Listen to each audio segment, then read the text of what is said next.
Well, thanks. Got some fun stuff to talk about today in the world of GIS and how it relates to resource advisors and what you guys are all up to. I'm going to talk Dixie Fire for a little while. First off, my name's Heidi Ogle. I'm a GIS specialist with the National Park Service Intermountain Region Geographic Resources Division. Our division is part of the Resource Stewardship and Science Directorate. So we spend a lot of time working with archaeologists and biologists and such on my regular day job. So it's not too much of a traverse to make it over to resource advising during incidents. I listed all this stuff up here in terms of my background, just sort of to give you guys an understanding of kind of where I come from and how I joined the community. My first fire was in 2008 in Northern California when the whole place went up in smoke and a lightning event that rolled through. I got red carded in 2013 and really started going pretty hard at it at that point. My main two responsibilities when I go out right now are GISS and resource advising, and that's how I ended up on the Dixie for so long this year. And then I've got a bunch of stuff that I'm doing, trainees, trying to improve my quals. I bring up the NWCG subcommittees because I think it's kind of important for this talk and for this group particularly. I'm the Park Service representative to the Geospatial Subcommittee for NWCG, and I'm acting also as like the READ liaison. So if you guys have issues about how GIS is affecting or how it can be better at helping your workloads and streamline your workflows, talk to me, please. I am your voice at that table, essentially. And then just recently started kind of doing the flip side of that, helping the resource advisor community stay up to speed with what's going on with GIS. So I'm just kind of working in a little liaison role there with the READ subcommittee. And then most pertinent to this discussion, I was on the Dixie for 8 weeks this last summer, from end of July and through the end of September. So it was a huge incident and I learned a ton, worked with some really amazing people while I was on that incident. First, a little housekeeping. Let's see my notes. Oh, too far back, too far forward. Come on, work with me here. First, some housekeeping. I just want to put out the agenda here so folks know if you're not really into this discussion, feel free to bow out. I won't be offended. We've all got busy lives. If you've got some questions or comments or whatever, feel free to throw that in the chat. I've asked my trusty compatriot, Justin Coleman, who also served on the Dixie for 3 weeks as a resource advisor GISS trainee. He's joined us today so he can help facilitate some of the questions and then also provide some links and things that I'll be talking about and mentioning throughout the course of the discussion. So first up, we've got talking about the Dixie, some of the, like an overview and some of the resource concerns we were looking at there. Next, we'll talk about more GIS specific things like the resources at risk maps that we worked on. Some special treatment areas in which we worked with the IMT to try to prevent damage to sensitive locations. Suppression repair mobile and briefing web maps that we developed. And then finally, some changes that are coming to the NIFS, the National Incident Feature Service, which is what you all interact with when you're on an incident, all the operational data. We've made some significant changes this year to the schema that hopefully will improve our workflows and streamline some of the work that we do with you guys. And then at the end, I'd love to have as much feedback as you guys can provide and discuss any questions or comments or whatever you may have. So first off, let's see if I can get this to work right.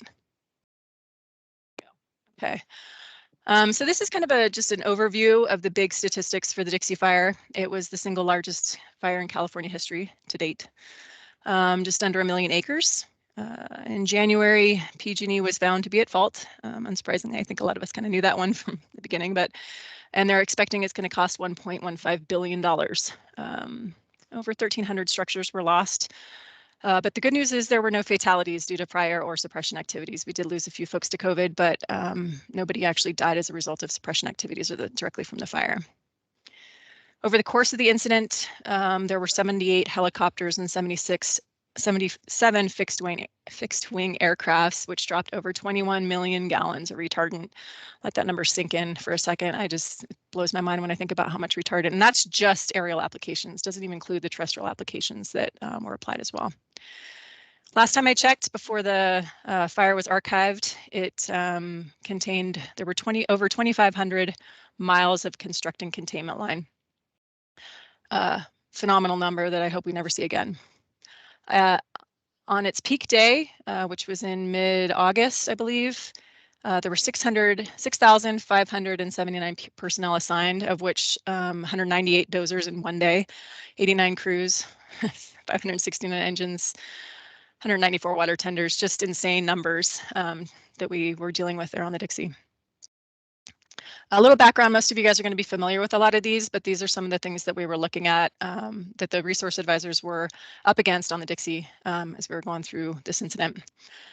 Obviously, 21 million gallons of fire retardant is pretty significant. So looks like I'm having some. Lots of misapplications occurred. We'll never know how many because it was, nearly 1 million acres. We'll never get to all of it, but is obviously a lot of damage was done to the streams and wetlands and rivers in the fire footprint as a result of the aerial applications and the terrestrial applications as well. Lots of stream crossings in sensitive habitat. You'll see these all over the Dixie. If I can get there we go. Get it to work. There we go. Tons of these. I'm sure you guys have all seen them where dozers are just coming along and boof into the streams and wetlands and rivers they go all over the Dixie. Lots of dozers in wetlands. Let's see, maybe this will work better. Sorry. Drafting, obviously, with several hundred water tenders out there. There was a lot of drafting going on all over, and there's tons of anadromous fish and T&E species all over these wetlands and rivers in Northern California. So those were pretty challenging for the resource advisors to get those fish screens on there and get out ahead of those. Obviously, dozers and wetlands. This happened a lot. We'd find this where they, come along with, 10 blades wide and then hit a wetland, turn around on the wetland, screw up the wetland. Lots of destruction like that. Several T&E species were located, T&E species and their habitat were located within the fire footprint in the suppression area. This is the Sierra yellow-legged frog, which is pretty, its habitat was significantly impacted on the east zone and the Plumas National Forest throughout the course of the incident. This picture was taken after the incident though, so we know at least one of them made it, so that's the good news. Wildlife trees, yeah, there was a lot of incidents where the forest had come along in advance and noted that there were special, T&E species nesting in these trees, and so the reeds had come along and flag them, say, please don't cut these down. Hopefully the, fire will burn through at a low severity and the tree will make it through. So that was another concern. Down on the Plumas, Colin Dillingham was pretty worried. He's the wildlife biologist on the Mount Huff Ranger District there, and he was spending a lot of his time during suppression working on clearing out these areas around these guzzlers that he had installed. These things are like 20 grand a piece, and he did put in dozens of them all over the district. And he was obviously, they're made of plastic. Some of them are made of plastic and clearly are susceptible to burning. So he was clearing around them before the fire come through, and then afterwards checking to see whether or not they had survived. Lots of moon dust on significant slopes. This was a significant concern for the resource advisors to get out there during repair and try to get these fixed before the rains came. Invasive species were everywhere. We didn't help much on the west zone. The federal camp, the federal ICP, was placed in the middle of a giant weed patch, about 10 acres of weeds. So we had lots of issues with weeds on the Dixie. And then also the dozers came through the Pacific Crest Trail, which was it is a national scenic trail, which is heavily used by hikers throughout the course of the year in California. They got dozed several times, I think 5 or 6 times the dozers came through it. So yeah, tough, lots of stuff that the resource advisors were looking at out there. In terms of cultural resources and impacts, here's some more information. Some of the stuff that the reeds and the ARCs were looking at on both sides of the fire. It was split into 2 zones, so I'll kind of go back and forth between the Lassen Forest and Plumas Forest and the park, Lassen Volcanic National Park, being in the west zone and the east zone. Historic structures, clearing out vegetation and putting down hose lays to try to prevent these structures from burning down. Wrapping structures. This is one of the historic lookout towers. I can't remember which side it is or where it is, but we did lose one. We lost the Mount Harkness historic lookout tower in Lassen Volcanic National Park after a 110,000 acre run in one day. It was a rough day for a lot of us. Tough to see that one go. Also, there's a lot of railroad and mining activity that's occurred in Northeast California for 150 years. So there were a lot of timbers in these areas that needed to be wrapped. So the teams were out there, trying to get ahead of it and get these structures wrapped. So in this case, this is the Biz Johnson Trail. It's a heavily used trail up in the Susanville area. And they didn't want to lose this. If they lose the timbers, they lose the trail, and it's a $10 million BLM trail or something like that. So they were out there doing the best they could to prevent these timbers from burning down. And then, of course, once the fire had come through, ARCs and reeds were out documenting the locations that had burned, and so that the local units could hire up CRM crews this summer or this winter and summer to get out and document destruction and turn those into SHPO and stuff. So lots of things that the reeds and the ARCs were looking at. Here's another one with the ditches. Lots of ditches that were feeding the mines were dozed as well. So see lots of damage to those resources too. Of course, burial sites. It's 1 million acres. You can only guess how many cemeteries there are out there.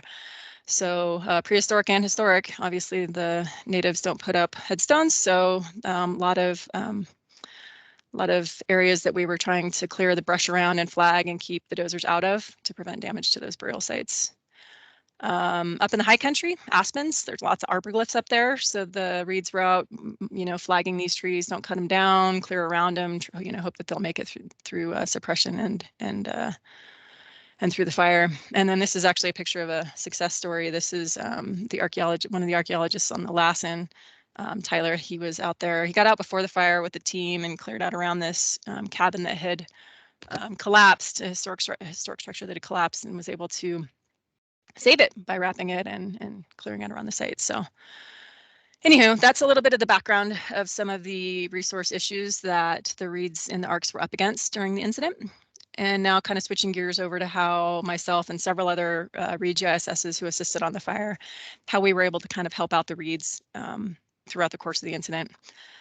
The first thing that we developed, and Justin actually is the one responsible for this, he developed this resources at risk maps. They're mobile maps that we can put on mobile devices. They're created in ArcGIS Pro by a GISS. So basically the home units would provide the resource data to us. We could throw that into ArcGIS Pro and then kick out this mobile map package, these MMPKs. We used Explorer last year as the application through which to view these. That'll be changing this year to field maps, as well as you won't be using Collector this year either, but I'll get into that more in the future in future slides. But the really cool thing about these mobile map packages, not only are they an Esri project or product, so they work with the Esri suite of applications, but there was some really unique things that made this a good application for us, particularly with sensitive information as it relates to resources. The first is that we could set them to expire, and that was really helpful for a couple of reasons. We didn't want to be giving resource advisors or archaeologists information that would be stale in a week. So, every 3 or 4 days, we'd post up a new one. When the fire was really burning fast, it was even more frequent than that. But, every few days, we'd put up a new mobile map package that the reeds and their ARCs could download onto their devices or sideload onto their devices and take that information out and have a pretty current understanding of where the fire was at. So it was it's not real time by any means, but it's as close as we could really get to making sure that the fire, we were showing where the fire was, where all the operational data was on top of that resource information. The other thing that was really helpful about that in terms of sensitive information is it really put the local unit, archaeologists, and anybody dealing with sensitive data really put their minds at ease, because we could load these mobile map packages onto devices, but people couldn't take them home. They would expire. So they were useless after that expiration date was up. So that was really a helpful way to be able to provide the right information to the right people, but also know that they weren't going to take that information home and it was protected essentially. And speaking of protection, the other cool thing was we could password protect access to these mobile map packages. So at a couple of weeks during the incident, I was the only GISS working with the reeds. So, and we had 3 camps stationed across the incident at that time. We had one at the park in Lassen Volcanic National Park, one up in Susanville, and then one over in Quincy. And those are like well over 100 miles apart, each of them. So clearly, you know, I couldn't be in 3 places at once. So I could post these up, give people a give the reads a QR code, and then give them a password, because they wouldn't be able to download that that MMPK without having that password. So that was a really nice way to be able to share information remotely, but still be able to, you know, share it with only the right people. And then, as y'all know, obviously on incidents this large, there's no way you can, you know, manage it all with just the local resource or local staff. So there were folks from everywhere on this incident: Florida, Colorado, everywhere. And we clearly have no local resource knowledge of these resources. So this particular tool became really helpful in that we could, you know, get information from the local unit into the hands of non-local reads, and they would be able to see, okay, this is what I'm up against. You know, the fire's burning in this direction. I know that there's these resources. Even if I'm not an expert in hydrology, you know, at least I know that there's this thing to worry about, that the fire is going to be coming there. So we'll try to get the dozers to, you know, go around it, that type of thing. So these were really powerful tools that we're hoping to expand using in future years and working with reads. Now, if somebody will just clone me so I have enough time to do all this, that'd be great. Another thing that we worked on was these special treatment areas, and we're actually working on standing up a work group here through the Resource Advisors Subcommittee and the READ cohort. I think last time that we had a READ call, or maybe the time before that, I was like, hey, anybody want to help me out with this project? And I got like 12 people from all different agencies and all different disciplines to willing to participate. So a little plug here: if you're interested in participating on this work group, give me a shout. Justin will provide my email at some point here, or at the end. You can find it yourself. We're meeting on the 4th Tuesday of every month at 1 p.m. Mountain Time. So if that works for you and you're interested in these issues and you'd like to participate, totally open to having folks join.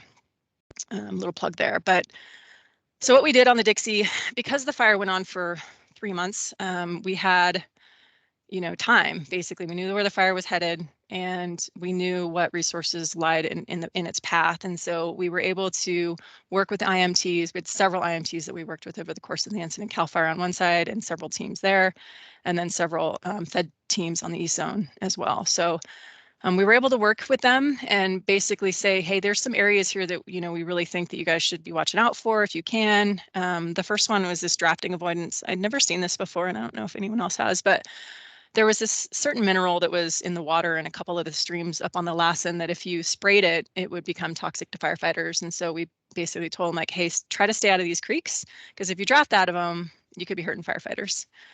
We did these suppression exclusions. There was a whole bunch of different things that we put into these suppression exclusions, but these were going to be areas that were really significant, or could be really hazardous.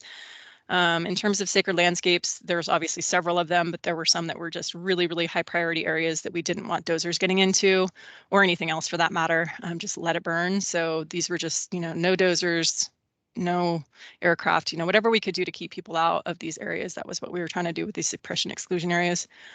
The Forest Service has these special interest areas, these SIAs, that they wanted to keep suppression activities out of as well. Another big one was hazmat sites. There's a lot of mining, some really big ones that if you disturb the soil, they would have been toxic to firefighters. So we threw those hazmat sites in there as well, and pot grows, tons of pot grows, of course, in Northern California. So all those we threw in there as well, trying to keep folks from getting sick, essentially, from the toxic materials that were located in the soil. And then dozer avoidance. These kind of ran the gamut as well. At the time, there was just one reported wolf pack in Northern California, in California, and that's actually in the fire footprint. There was, I don't know, like 10 of them in the den or something like that. And so we knew approximately where they were at. So we essentially asked the dozers to stay out of there because we didn't want their dens destroyed. And by some miracle, they made it. There's the wildlife biologist for Fish and Wildlife went out afterwards and was able to locate the pack. So that was really cool. A really big success story, I think, in the few good stories that there are off of this incident. That was one of them. Forest, Lassen specifically, had a lot of monitoring plots that they didn't want to be dozed, so we threw those in there as well. Obviously, the PCT did get dozed a couple times, but we did try our best to say, please don't doze these. We did lose the communication line one time. Justin was down on the East Zone and I was up on the West Zone. Could not get a hold of my trainee and I was terrified. But so anyway, we did put things like that in the dozer avoidance area as well. And then of course, retardant avoidance, all the pilots are super familiar with this. And they actually called us one time when they noticed that there wasn't a retardant avoidance layer on a AirOps map. So we made sure we got that on there. But basically 150 feet from the center line of rivers and streams, retardant avoidance areas. One of the big lessons learned for me out of this incident was the terrestrial application of retardant is becoming quite significant on maybe just California fires. I'm not really sure, but there were a lot of tenders out there going to these mobile retardant bases and filling up their tanks with pink sludge and spraying it all over the place. Well, those terrestrial operators are not familiar with avoidance areas. So we had a lot of misapplications occur as a result of that. So I think that's definitely something that we have room to grow and improve on. Okay, once we moved into suppression repair, this is when really got to use GIS in a pretty effective way. We kind of, the roles kind of switched. The IMT kind of goes into a receiving role at that time, a lot of times. And that kind of happened for us. I was down on the East Zone at that point, and this is the process that we used when we were doing the suppression repair mobile on briefing maps. What was really cool, the incident was so big, putting the whole incident or even a whole zone on one, 3x4 piece of paper just wouldn't do any good. It's just too big to show all of what's happening across the incident. So we took a tablet, hooked it up to a TV, and then did our briefing maps at the end of the day using the same information that the reads were using when they're out in the field. So they were able to just zoom in on the tablet. It would show up on the TV to where they wanted to be, and they could kind of walk through and explain where they're at in the process, in the repair process with their different divisions. So I thought it was pretty powerful, effective way to, kind of transmit information between the team and the reads. And we had a huge team of reads on like both sides throughout the entire incident. There was always like 15 to 25 reads on each zone throughout the course of the incident. So lots of information to share at the end of the day. But what we did is we used some different color coding, things that folks weren't super familiar with. It took a little bit of training to work with the teams to get them to understand what we were trying to achieve here. But basically, we colorized things and explained to them, like, these are the colors in these maps and these are what they mean. Instead of unknown, purple would signify that it needed to be assessed. And then once an archaeologist got out there, they could make the determination whether it needed mechanical repair, hand crew repair, or just none at all because it would destroy the resource too significantly. And then once the archaeologist had cleared that, then the crews could come in and start repairing those locations. So we had repair in progress. Once the team felt it was done, they turned it to orange. And then once the read had proofed that, had reviewed the work and made sure that the repair work had matched the repair plan, then it had been moved to completed inspected. So kind of see a little snapshot there of what it looked like when we were working pretty heavily in repair at that point. Another thing that happened down on the Plumas was these potential operational delineations, which we signified with like a wider halo. So these are just halos sitting behind whatever the feature is, right? We think of GIS as kind of stacking it up. We added another layer in there because this is what the forest wanted. The Plumas National Forest wanted to have these potential operational delineations. And many of you are probably familiar with this. It was my first go around with these, but essentially what it was about was trying to identify dozer lines that the forest wanted repaired, but only to a minimal level so that they could be reopened. So they didn't want, crews falling trees on them to close them. They wanted to just lightly close them so that if they get incidents in the future, they could reopen them easily.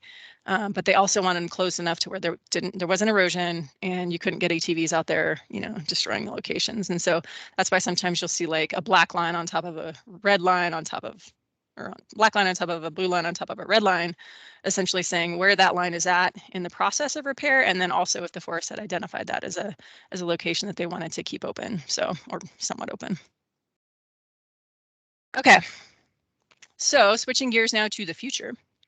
As many of you have probably heard and probably knew in the past year or two that we were getting here, we are officially going there in 2022. We're migrating to field maps. It's official. What that basically means is field maps is an umbrella application. So Explorer, Collector, and Tracker are now all part of field maps. And field maps is no longer, or excuse me, Collector, Explorer, and Tracker are no longer supported by Esri. You can still download them. If you go to your app store, you'll see them there still. But Esri is not doing anything to fix bugs. They're not improving them at all. So it's basically like, you know, the techno way of getting rid of something, right? Of sending it off to the anyway, so Collector, Explorer, and Tracker are no longer supported. They were officially deprecated last year, and we will not be using them in Fire in this season and in the future. We've replaced it with field maps.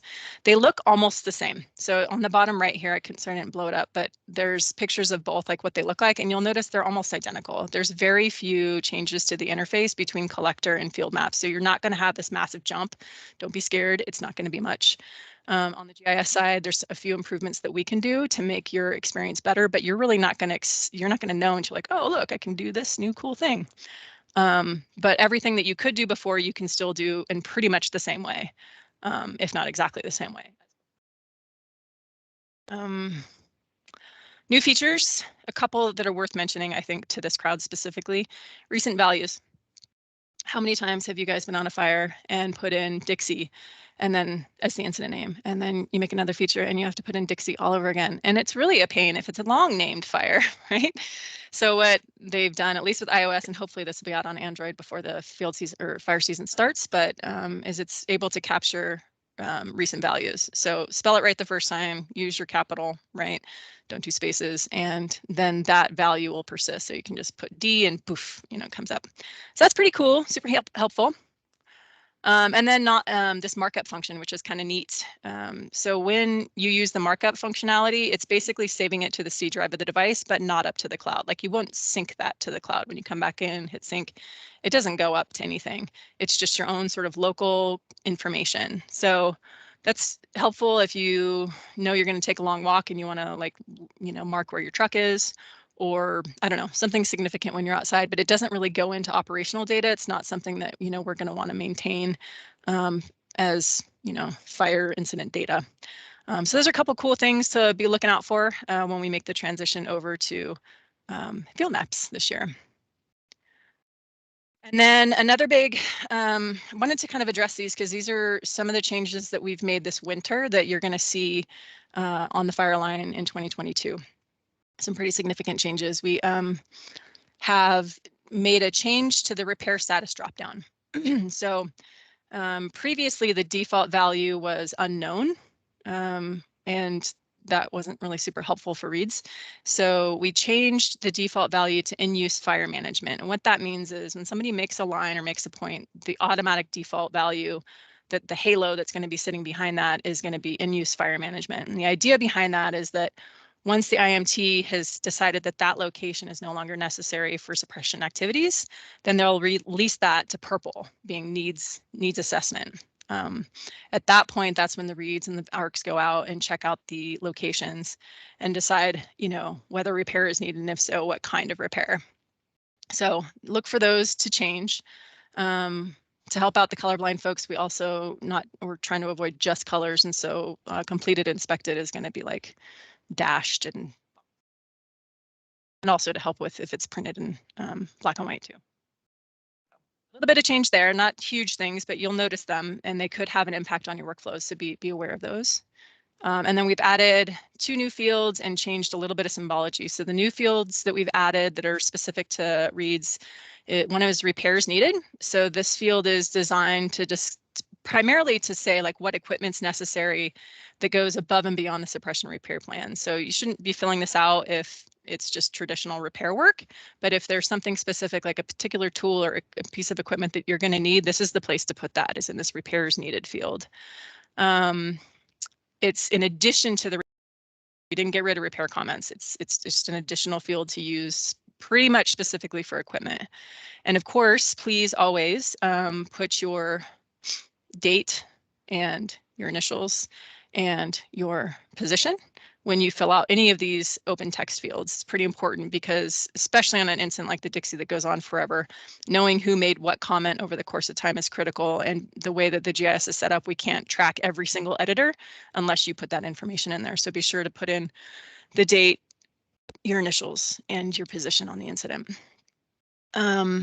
Next one is this repair priority, and this was a direct result of the huge amount of suppression damage that occurred on the Dixie. So we needed to prioritize. There was no way we were going to get the entire place cleaned up before the snow came. So this is a new field. It's an integer field, meaning it's numbers, but we can obviously show it as letters as well. It's going to go in as unknown. So for the vast majority of incidents, repair priority isn't going to be significant. So it's not going to be needed. So it'll just sit as default and not be super important. But on these mega fires, repair priority is going to start to become pretty important. So you can say, hey, this is low priority, medium priority, high priority based on the prescription and the suppression repair plan. And then finally, we did make a change to symbology that was a huge complaint from everyone in ops last year. Any planned line or planned locations were in gray, which were really hard for people to see. So we changed them to pink. So there you go. Those are the big ones that I think are kind of significant to what you guys are up to. Oh, I forgot I was going to change this slide. Anyway, this one is just my general little watch outs and reminders of things that would be really helpful if you guys could keep in mind when you're out there on incidents. First off, if you don't know, ask. It's impossible for the GISSs and the lead reads to really know what everybody's up to. We lost a couple weeks worth of work because we had one person on the incident who didn't ask for help. And that was tough. We made it work, but it didn't have to go that way. So if you have questions, just ask. Read GISSs and leads, lead reads, and even the IMTs, can help you with your questions. But be clear and concise in all the open text fields. Please don't just drone on and on. Make it easy for people coming on, because if it's a long incident, there's probably going to be several iterations, and there's only 256 character limits on these fields. So be clear and concise when you can. Like I mentioned earlier, be sure to date, initial, and note your position, and then use delimiters to separate your comment from the previous user. Most folks know about this, but I want to bring it up anyway because it's super important for the workflow. The last person to sync on a day wins, right? So the last in wins concept is a big one. So be sure to communicate and collaborate with your FOBs, with your division soups, with other reads to make sure that you guys aren't stepping on each other on the same day. Because whoever comes in last then ends up overriding the person who sank 5 minutes earlier, and that doesn't bode well with the teams or with interpersonal communications with your other reads. Know your sync windows and sync as often as you can during the time that you're supposed to sync. When you have good connectivity, please do sync. Those sync windows are critical for a ton of different reasons, part of it being the last in wins things, but unfortunately GISSs are stuck working all night oftentimes. So our windows to actually help get the data ready for the next day are after you guys finish your day. So we really need you to sync before that cutoff time, and then pick up a fresh version in the morning. So know those sync windows and work with them, please. On large incidents, please don't bother the situation unit leader or the GISS. Please let your lead read work with them. Stay inside your chain of command. It's the first way to make enemies, because the SIT is really, really busy handling a ton of different things on a team. And if you get a really big incident, and you're lucky enough to get a read GISS on your read team, then that's great. And they can work with the SIT, but yeah, just try not to overwhelm the GISSs on a team. It's frustrating, and even somebody who likes to work with reads can get pretty frustrated with that situation. So another one, this came up a little bit on Dixie, was politics. So from time to time, there will be agendas, and we don't want those in the data. Remember that all this data is voyable, and we should not be putting any of our agendas in the data. I'll leave it at that. Y'all can figure out what that means at your own needs, but just keep politics out of the data. Keep it professional. And of course, my closing statement always is to never, ever, ever put sensitive data in the NIFs, in the operational stuff, in the collector maps, or what will now be field maps. Always collect and submit sensitive data with Avenza. That's I don't see that changing anytime in the very near future. I hope it will. I hope we come up with some better platforms, but at this point, there's just no way around it. We have to keep all sensitive data running through Avenza out of the cloud. So again, sensitive data through Avenza, operational data through field maps. Justin's going to throw a ton of these links up into the chat, but a bunch of information for folks to be aware of and to check out if you want to get a little bit more information. The NIFC pages are on there, some quick and dirty, like how to transition from collector to field maps. Seriously, guys, it's not a big deal. It's so easy. And I'm not saying that because I'm technical. It's really not a big deal. Compression repair data, I really want to bring up that link because we just put it up like a month ago, and it's the whole workflow. It's a little technical, but if you have any sort of background in GIS, like you just use it duty in your regular job, you'll understand this, and it'd be helpful for folks to check it out, get an idea of the workflow. There's actually a scenario at the bottom of it that you can go through and kind of understand, like, oh, this is how we're supposed to be using the workflow. So check that one out if you have a chance. Sensitive data users, grab that Avenza field guide, the fire symbols. And then if you need a pro code, you can click on that link and get in touch with your geospatial subcommittee representative for pro code. If you are not in an agency, contact me. I can probably help you out. ICS symbology, like I said, a little bit of changes to that this year. And then for overachievers, if you want to read a good story about the Ferguson fire, there's a link to that too. And then sweet, 20 minutes for Q&A. Love it. So again, like I said, I'm your voice at the geospatial table. So if you guys have some comments and discussion, feedback, please contact me. I don't check my FireNet email when it's raining, but I don't, when I'm on fire, I try to stay away from my Park Service one. So if it's about fire during fire season, contact me on FireNet. Otherwise, this time of year, give me a shout on my NPS account. Office and mobile numbers are up there. Obviously, I don't check my office when I'm on fire. So that's what I got. Lynn, it's all you, girl.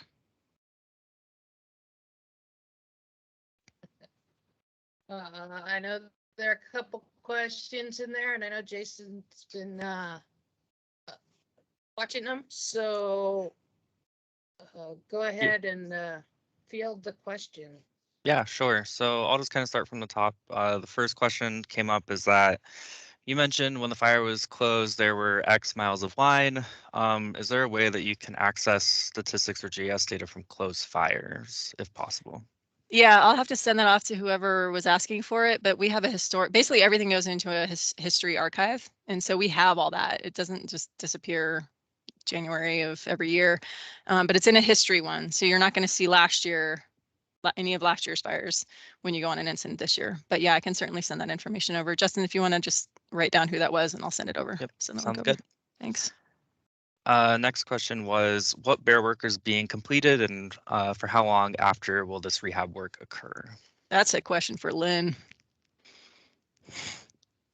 Yeah, so there were 3 bear teams for both forests for the whole Dixie. Each forest is taking on the bear on their own. I don't really know what's going on the Plumas, but know that of the 3, it was over $1 million worth of, it's a couple $1 million worth of proposals. They're still sorting out what got funded and what didn't get funded. We got pretty early snow and have it, at least on the last, and have not started our bear. We will start when the snow starts to melt. We're thinking about April we'll be starting our bear. Majority of the package is roads. That's about all I can say right now. Great, cool. Thanks. Last question I have right now is, any tips for reads working on a smaller fire, type 3, with no access to a GISS where we're the ones making the maps? Any advice? For a type 3 with no team, no IMT with a GISS on the team assigned. I've never worked an incident like that, so I really am not probably the best person to ask. If somebody else wants to jump in on that one, feel free. I can speak to type 2s and smaller type 1s. If you don't have a lead read, working with a situation unit leader, which is the GISS's supervisor, is how to get maps. But you know, don't talk over them. Don't speak ology to folks because they may not really appreciate that. And you know, they've got a lot on their plates. Reads tend to kind of be like the last priority. I shouldn't say it that way, but it's not as high a priority as, you know, firefighter safety, bottom line. So I'd say kind of, you know, be a little careful about and try to be reasonable with your requests, you know, to ask for one-off maps, that kind of thing. I don't know, anyone else want to jump on a type 3 incident and how to help with that? Sorry, it's just not my expertise.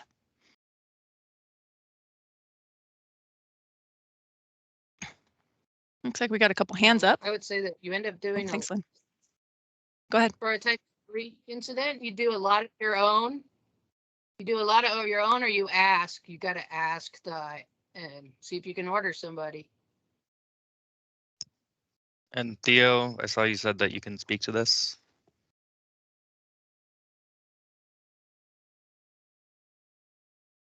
Yeah, hi, this is Theo. I just wanted to say we encountered this on the Windy Fire this year, and as long as we had the IC's support, we were able to hire a GISS for however much time we needed them if they were available. That was kind of how we got around that. Nice. Yeah, I'll actually add a little piece to that. I know that there's getting to be a lot more interest in GISSs helping out reads, like specifically as read GISSs. I've had a lot of people come to me recently who are really strong GIS users who are interested in kind of taking on this role. So those of us who've been doing it for a few years are trying to kind of bring people like Justin under our wing and bring them up so that we can have folks who are really versed in the resource issues helping out reads. So. All right, great. And then we're getting a bunch of questions in the chat I'm keeping track of. So to continue on with just the questions from Martin, operational GISS question for Heidi. How are we doing in general having qualified GISS to meet needs? Yeah, it's a struggle, big struggle. But we've changed our approach thanks to COVID. We have migrated S341 to an online environment. So, and we've gotten NWCG approval to do that. So we'll be teaching about 100 students annually now in 3 virtually provided online courses. Then next year, hopefully we'll be providing an advanced course for more, which is going to be in person for the more advanced topics like WFDS and spatial analysis and stuff like that. That's just, you know, kind of lead GISSs, that type of class. So are we meeting the need? I think there's probably more people retiring or leaving the GIS position than we're able to replace.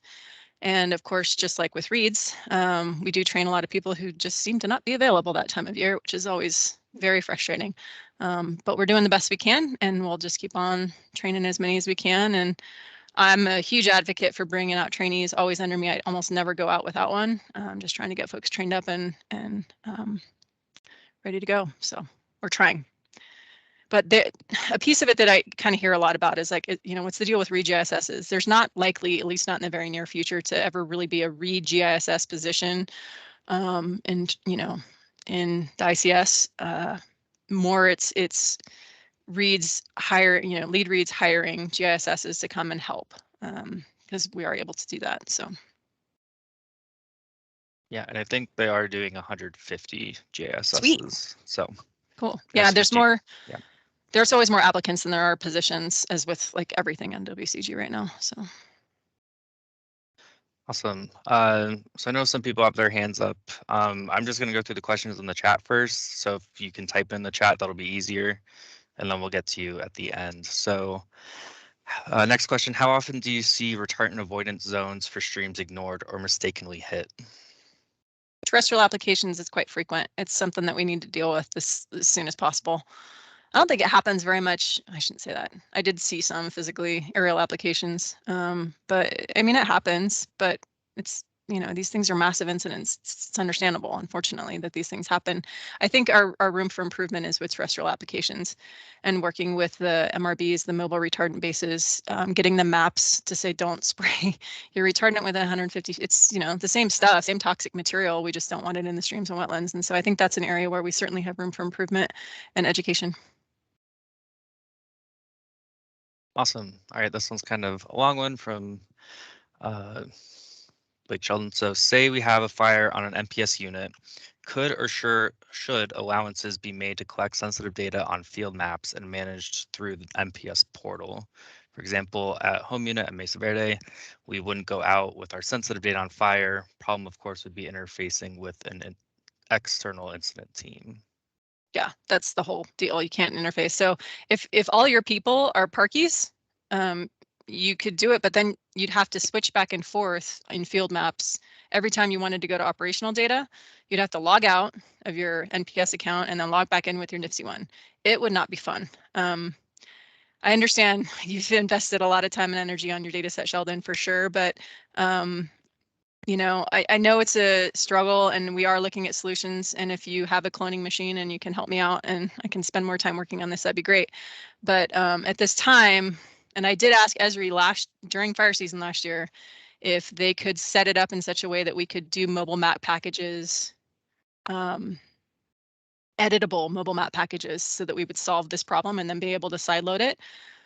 Sorry if that's too technical for folks, but that's the solution that would solve this problem. And they said no, because it would prevent them from making money, essentially. So anyway, I know it's a problem. You still have to use a benzo. Sorry. Okay.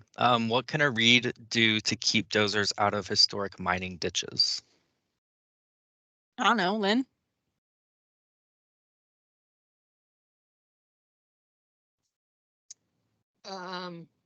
You need to be out there talking to division and the dozers and see if there is a way to avoid it. There may not be, so you may just have to have them cross it perpendicular, and you just work with the team as best you can. If it's really something that needs to be protected, you can work with your agency administrator, and if they agree, then they can get the IC to say this is a no dozer zone. Great. What are the goals of the Special Treatment Areas Working Group and what is the anticipated outcomes? Yeah, good question. So one of the things that comes up a lot when we have this discussion about GIS and sensitive data and is like, you know, the teams are like, I don't care what's there. I just want to know what to do or what not to do in that location. So the goal essentially, oh, another thing I forgot to mention, I brought this issue up to the geospatial subcommittee a couple months ago and got the green light for us to stand up a standard. I don't want to get too technical and scare everybody away, but what we're looking at doing is something similar to what the structure triage layer is, and that basically we can put together these data sets where we're like, okay, archaeology, we don't want a dozer there, you know, or sensitive stream, we don't want retardant there, and have that information ready to go on an incident so that we can immediately share it. So it's not really about what's there, it's about what suppression activity we do not want to have happen there. And then have that ready to deploy and then be able to give that to the teams upon arrival. And then of course throughout the incident. So that's the goal of it. It's basically taking resource data and turning it into suppression technique data. So I think that probably answers it. Okay. Do you have a preferred way to transfer values at risk data from the unit to the GISS? Hard drive. It's the best way. Is spatial data subject to FOIA? And it looks like Marianne responded in the chat. So if that answers the question, saying I believe it is, unless it is protected by law, I think NHPA, but some of it may be redacted depending on personally identifiable information. So. Yeah, that's part of the answer. It's also controlled unclassified information technically. So it is protected from FOIA. there are situations that Lynn can talk about in which disclosure is appropriate, but in the Park Service, that's superintendent approval. So because the superintendent is the land manager in the Park Service, according to ARPA. So anyway, that's a whole nother hour conversation. So I don't really want to get too far down that rabbit hole, but that basically answers it between the two. Okay, great. Question. So I do GIS or GIS for Bear as a THSP and am a READ trainee, but haven't been on an assignment yet as a READ trainee. Can I help with READ GIS, or do I have to be trained as a GISS first? Mostly you have to be a GISS. Like the things that you need to do to be able to help out reads, you need to have that higher level, that higher role and privilege. So if you do GISS and you're a power user, you know, if it's your day job, absolutely. Go get the GISS training, sign up for S341, get qualified. Give me a call, I'll take you out as my trainee. And then, you know, most likely you'll be hanging out with all these guys. So I think that's it, Justin. Did I miss something? Yep, no, I think so. That's right. Are there instructions provided within field maps as to sideboards for the type of information to add in each of the metadata fields for an impact? For example, is there guidance built into field maps to help reads differentiate what type of information to enter into repairs needed versus repair comments? It's on that managing suppression repair data. It literally says like what should go in each one. Might be a good idea though. I'll write this down to put together a little one pager for folks and then send that out to the read cohort so that you guys just have like, you know, a pocket guide basically for how to do field maps data collection. So, but it's in that, if you click on that managing suppression repair data link that Justin put up, then you'll see the specific guidance for what each of those fields means. Great. How prepared are the affected units to share critical spatial resource data with GISS? I'm sorry, Justin, say that again. So how prepared are affected units to share critical spatial resource data with a GISS? And I can answer this too. It basically is really unit specific. Yep. If a national forest has their spatial data all ready to go, put together with the metadata fields, and they can just send it to us, great. But a lot of times different units will just send us sporadic spatial data that they find in the folders that they have, and then we have to sift through it and determine what is useful, what is critical, and that's kind of part of this whole GISS read role, is having to sift through all that data to then upload it into those mobile map packages to then give it to you guys for the field. Yeah, and I will say that data management on an incident is not possible. On an incident like the Dixie, we don't have time to clean up your data. Sorry, but that's your job. So part of your pre-planning activities as a, you know, as a archaeologist or whatever, and on your home unit should be getting your data ready, because it's nearly inevitable that some sort of natural disaster is going to occur. And, you know, we can't show up and do the GIS work for you. There's just way too much other stuff to do. So please, you know, as a sort of warning to everyone out there, please get your data ready, get it into standards, get it into the same geo database, get into the same projection, all that, so that when the inevitable happens, we can respond as efficiently as possible. Question. So I've been a read/reef trainee for 2 years and haven't gotten on an assignment yet. Is there something I'm missing to get an assignment? That one's for Lynn.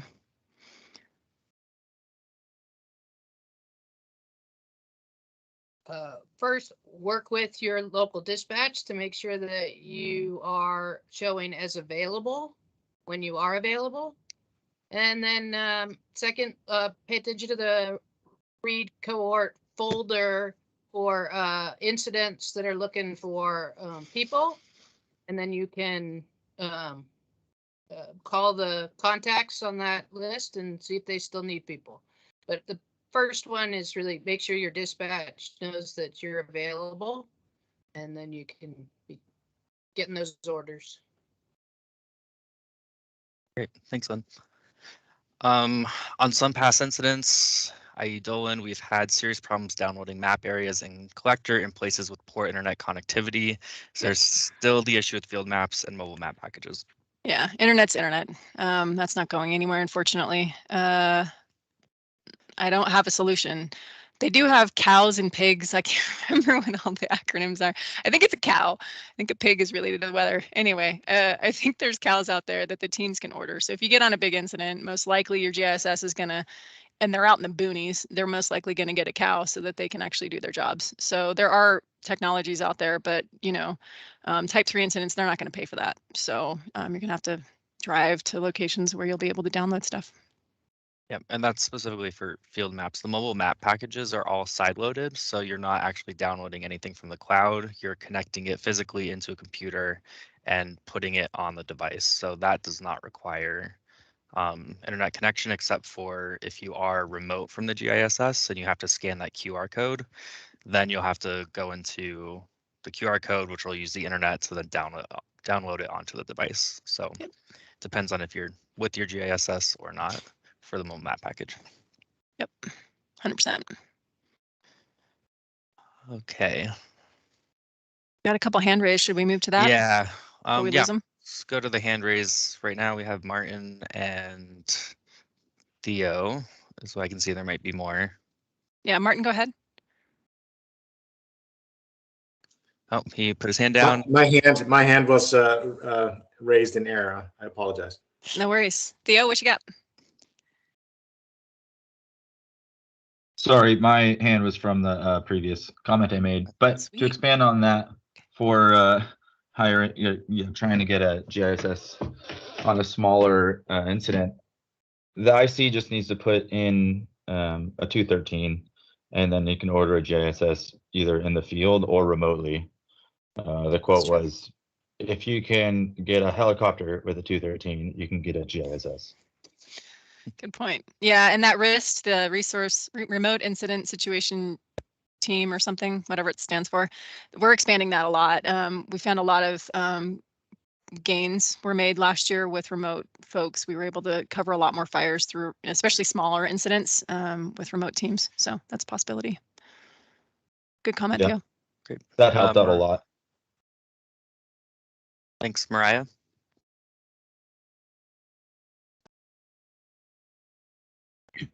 Hi, it's Maria. So I am wondering, kind of my experience has been like the first 2 days on a type 3 fire when I'm the only resource advisor / like one of the few people that does GIS, and it's still kind of choppy. So I was kind of wondering if there's like a way, if maybe we have a template of an MXD where, you know, we can just put in all our information and it's already connected to all the symbology that we want to use in the fire. Is that something we have access to? Not if you, yeah, not if you don't, if you're not GISS qualified, you're not going to be able to get to the data and make maps in that same way. You can, if you have an AJOL account and it's a resource advisor role, you can bring data in, but we do it all in Pro now. We don't do MXDs, they're APRXs. So that's one thing, but it's, you would basically bring it in as a service. And this can take a while. So why don't you, if you want, we can wrap out about this offline because it's kind of cool. more to it. Thank you. Appreciate it. Yep. Great. We have one last Hey, question. I just know want we're. to say, Oh, go ahead, Lynn. yeah, I just want to say it is 9:30. Just want to give everybody that warning, but I think Heidi's willing to stick around for a few minutes to answer some more questions. Sure. So stay on, but wanted to give people a warning of the time. Cool. Yeah, I've got half an hour for my next meeting, so. Great. Well, I'll just keep on with the questions. So, could special treatment areas include putting cultural plant populations into the black, i.e. low intensity maintenance burn versus high intensity killing burn? Ooh, interesting.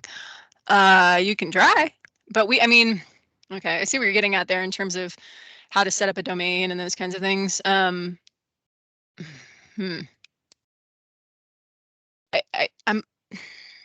there's a balance, right? Like in order to make sure that you're meeting the really special needs, sometimes you can get too far down in the weeds and people just blow you off because of it. So I don't want to get like into a really, really specific use case with domains like that. I do understand the need and the desire. Certainly cultural burning is becoming more and more significant. I'm glad to see that. But it's also going to be, you know, in an emergency situation, a lot of times not something that's going to be considered. So that could be a struggle. I'm happy to chat with you, whoever that was, offline, and we can see if we can come up with something that would strike a good balance there. Great. What would you recommend as best practice or the correct format and language to use for the local unit read to present information to the SIT unit? We have had issues getting our read data on OPS maps ops maps when a team comes in. Yep. Got to be pragmatic. It's tough. Like I said earlier, you know, the first battle for every GISS is firefighter safety. So they're always going to be looking at that. When things kind of start to calm down and people get into a rhythm, we can find more time for reads. But a GISS just standing up the incident takes days. Like it's an insane amount of work. Just, you know, from when it's not caught an initial attack and the team is brought on, it takes a couple of days to get the incident to a point to where we can start to incorporate additional stuff. So those first couple of days are you're probably not going to be successful. You just got to do your best. But after that, it's a matter of just working with your teams and being, you know, strategic about your requests and pragmatic with the teams that you're working with. Can I add to that, Heidi? Absolutely. I would say if you've taken it to ops and SIT and it's not showing up on the maps and you can't continually ask and they're not doing it, then you need to work with the agency administrator and say, hey, you want these things protected. We have given them a really good data set for what to protect and they aren't doing it. And then let your AA talk to the IC and your IC will work with their personnel to get it on the maps. Yep, 100%. Thanks, Lynn. Good point. Yep. Oh, sorry. I was just gonna say, I think one thing that Heidi mentioned prior was also a best practice of not giving them static data and having to come multiple times with data sets, making sure you get all the data that you have on the maps combined, collected, and consolidated so that you can just do it once, get it on there, and then potentially don't have to go back for at least a couple days, several days, so you're not bothering them as much and they're more likely to do it. Yep. Awesome. Sorry, this is Jen. I was the one who asked that question. That's all really amazing information and I appreciate it. Mostly what I'm wondering is like best practices and formatting more than, you know, actually annoying the SIT unit leader. Just to make it like as easy as possible for you guys. When we do present that data, because like on my forest, we have, you know, all our values at risk and everything. It's all wrangled up on, you know, on a hard drive. So I'm just kind of looking for ways to make that fit with what you guys need. So it's Totally the most thing possible and the most seamless interface. Mm-hmm. Yeah, Jen, and you're on the special treatment group, right? I am, yeah. Yeah, so we're going to talk about this in a lot more detail. But I mean, ultimately, that's what I'm trying to do with that work group is try to like figure out a way to get us from resource data to suppression repair data or suppression tactic data, right? That's the whole point of that work group. So we'll get into some of that in the work group and try to come up with some good solutions. Awesome, thanks. Yeah. I'll also add to that. I think we have, as reads, we have to remember we have to present the data that works for reads on reefs on the ground. And that's a very different data set than the data set that we're going to give to the team. And the GIS is on the team. And what you want to give you want to give the reefs on the ground, the reefs in the arc, as much data as possible.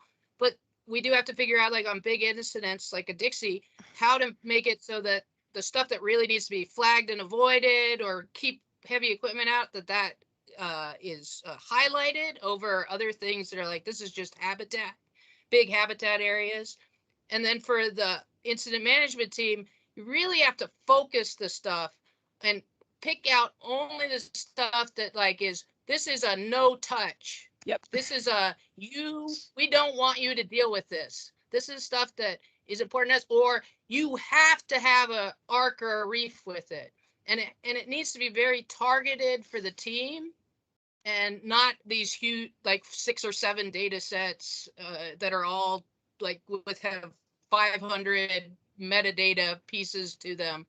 And these needs to be very concise, easy to put on a map, and it's a 1 sentence: avoid, don't touch, Yeah. talk to a reef. That you got to separate the 2 types of data sets and make it very clean for the team versus what your reads are getting. Yep. Totally. And I was really careful about that with special treatment areas on the Dixie, because I was really worried that if we put too much stuff into those layers, they were just going to tell us to piss off, frankly. So I was really touchy about what we put in those, and made sure that I mean, most of the stuff was hazmat stuff, things that were about firefighter safety, so that we had buy-in from them. And I wasn't just throwing every ARC site in 1,000,000 acres into a layer. That's not going to fly. So got to be careful with those. But we'll talk about that some more, Jen. Thanks for bringing it up. Great. Next question. So based on your experience building map packages for reads as a GISS, do you feel it's manageable for a lead read to complete those tasks while still being an effective lead read? I realize it may be incident specific, but I can only imagine it might be overwhelming to manage both. Agreed. If you're a whiz-bang rockstar GISS, and it's a pretty mellow incident, it's possible. But it's pretty technical what we do with that. You know, you have to have a certain license, you have to have a certain extension installed. We have a lot of admin issues with our machines that we have to deal with as GISSs. So if you don't come from a GIS background, I would not recommend it. And even if you do, and it's a blazing fire, probably not something you want to do.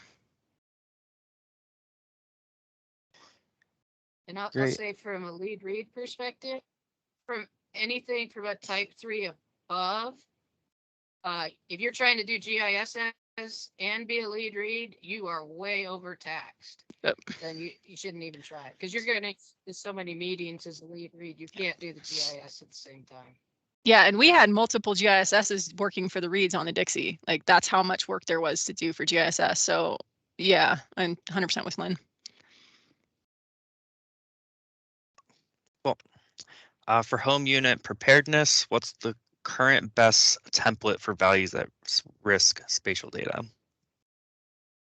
I didn't quite follow that one. You try again, Justin. So for home unit preparedness, what's the current best template for values at risk spatial data? Depends on your agency. So if you're Park Service, we have a standard that we use. I think the Forest Service does too, and I know you guys have like a national data set. I'm not sure what every agency's got going on, but the big deal when it comes to GIS on an incident is that it all comes to us in one package, in one projection. It's quickly deployable. What we can't handle is, oh, I've got 12 shape files, and some of them are on my C drive, and it's just, that can't happen. So I would just say, you know, use whatever data standard your agency has set up, if they have set one up, and then make sure it's all in the same file geodatabase or SDE, or however you guys actually manage it. But then ready to go as one package unit to the team, or the GSS, I should say. Awesome. Well, I think those are all the questions in the chat right now, unless anybody still has anything they want to say. I think there's a hand up for Terry.